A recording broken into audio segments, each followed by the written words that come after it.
back. We are chatting about issues that affect the trans community for Trans Awareness Week, running from November 13th to November 20th.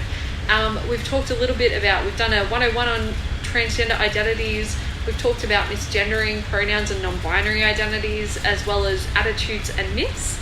And this week, today, we're talking about transitioning in focus.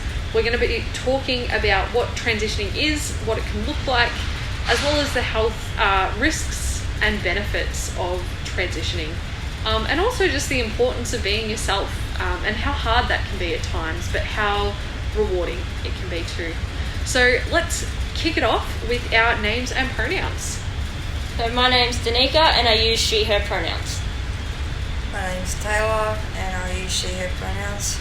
I'm Catherine, I use they, them pronouns.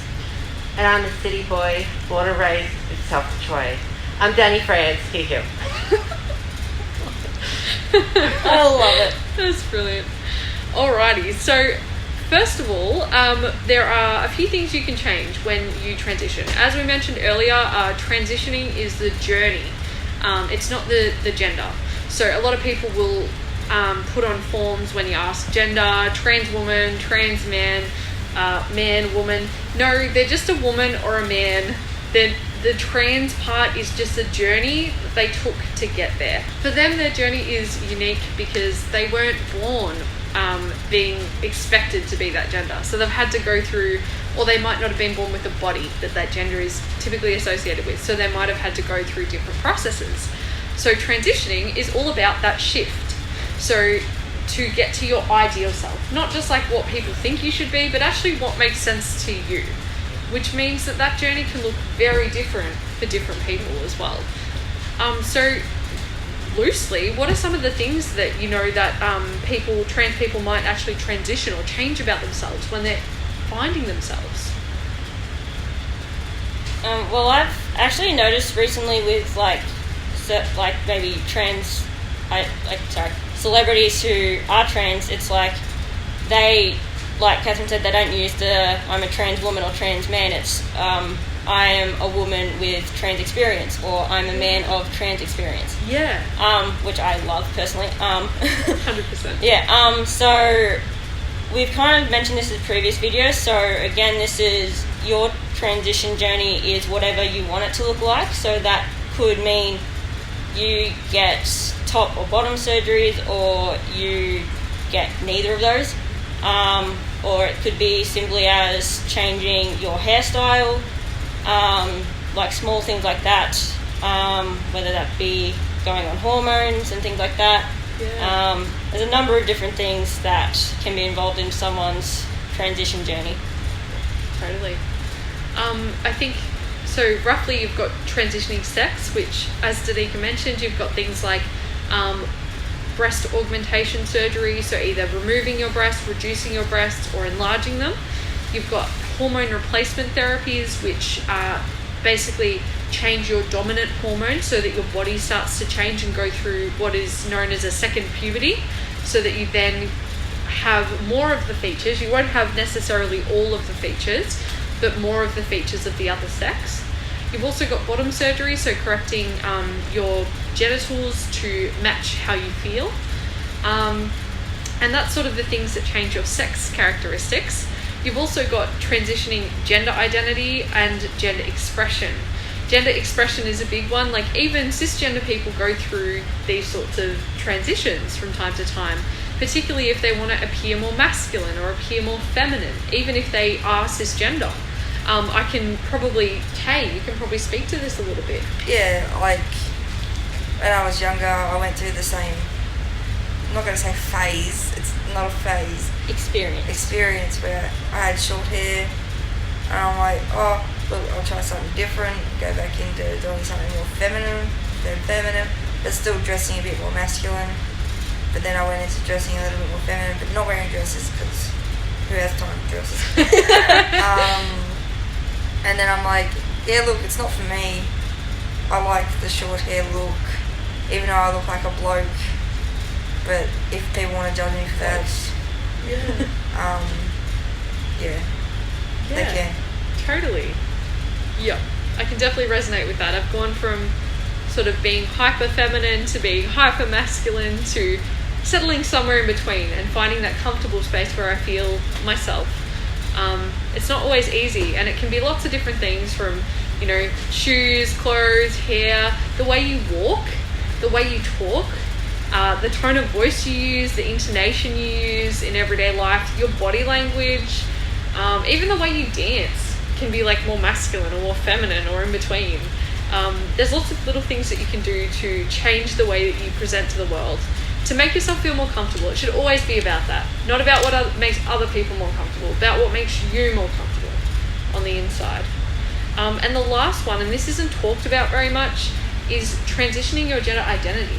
Because even though, yeah, you think a trans person would be like, oh, I know myself, I embrace myself, it's the world that's causing the problems. The world starts causing the problems because of all of the messaging you get through media, through bullies, through people in your life that might be transphobic or hate the community. But actually, sometimes you internalize those, and it can be a real struggle to actually shift and to grapple with your own identity. What have your experiences been, even with other identities, like, you know, sexual identity and stuff like that? Well, with me, I previously mentioned that I grew up kind of a mix. I like feminine and masculine things. But because I liked feminine things, people thought that, you know, I must be gay. And then when I explored my feminine side, I had to do, it was kind of like society pressure. I had to do this. Where it's, you don't, it's just, let me just be. And now I'm just kind of am. Yeah. I'm just here. Just here. I like that. I'm chilling. Totally. Did you feel the pressure of like having to the presenting feminine thing? Did it come down to this pressure of feeling like you had to be feminine in order to be a woman? Yeah, definitely. Yeah. Like, I don't get the stereotype, oh, you have to dress like a girl to be a girl, you have to dress like a boy to be a boy. Yeah. There's no in between when it comes to like that kind of stereotype, and it does my head in, like... Totally, and it does a lot of people's heads in, and that's why grappling with that gender identity is a whole journey in itself, internally, that you have to go through. Like, for me, I felt for the longest time like I wasn't non-binary enough, because I do enjoy the more feminine side of things, and I probably sit a little bit more on the feminine side. And it took me a long time to sort of understand that I'm valid no matter what expression that I have. And for the longest time that made me really question and doubt, like, oh, well, I'm feminine and I was born a female, I mustn't be non-binary, I'm not non-binary enough. So yeah, that can definitely be a problem in the community and outside of the community as well. So yeah, talking about health when you transition, there are a couple of things that we probably need to flag for anyone out there who might be thinking about a transition journey that come with some health risks as well. The first of those we'll talk about is probably binding and tucking. Yeah. Do you want to talk a bit about this, Danni? Binding and tucking. So binding is where you wear a certain garment that binds your chest, so you've got a flatter chest. If you don't have a proper one where you go and get measured and learn how to properly wear one, and you just make a homemade one, it can end disastrously, as it can break your spine, break your ribs, cause breathing difficulties. So it's really important that if you are looking into getting a binder, please research, go to a doctor, get a proper one, and don't just assume you know what you need. Because there's also time frames for binders as well. Like, you can't wear them 24/7. No. You can't, like, don't sleep in them, so overnight. Don't wear it while you're sleeping. If you're exercising, you need to wear a size up from what you usually are, because of the fact that you're going to be needing to breathe a lot more flexibly as well. And not just binders, waist trainers or corsets for if you want a feminine figure. Same rules kind of apply. Totally. Yeah. And when it comes to tucking, there are some definite risks with tucking. Tucking is when you tuck away. So if you have male genitalia, a lot of trans women will tuck that away because of the negative feelings it gives them, the fact that it doesn't make them feel like they'll be respected. So they usually will tuck it under between their legs and sometimes tape it up as well.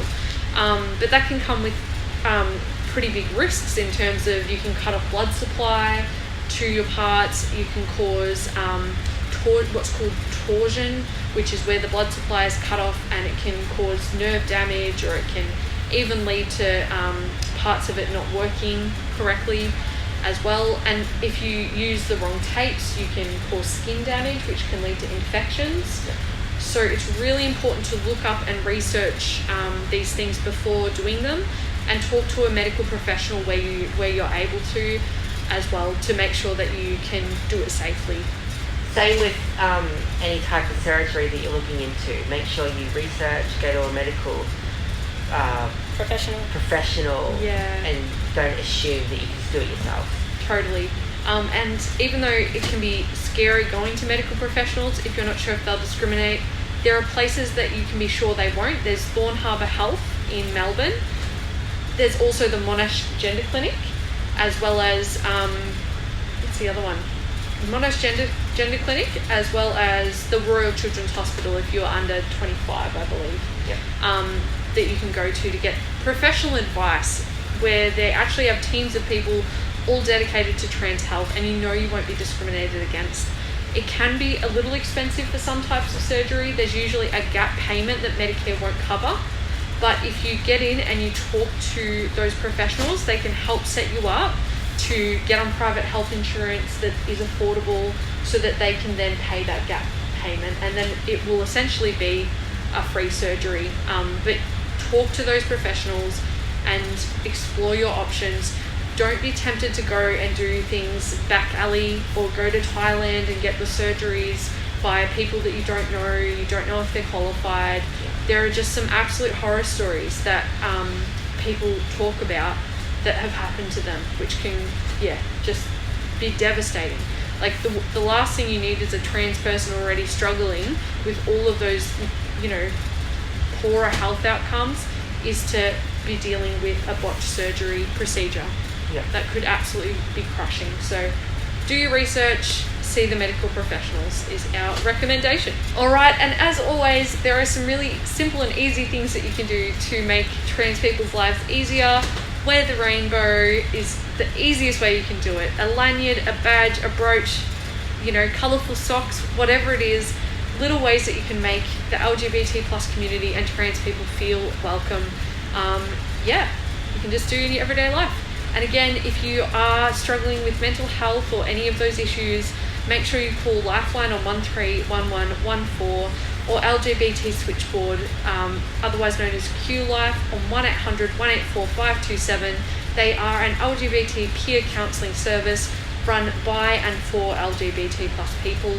And if you're looking to learn more, head to -18. They've got a bunch of very cool articles and resources all about different identities and issues.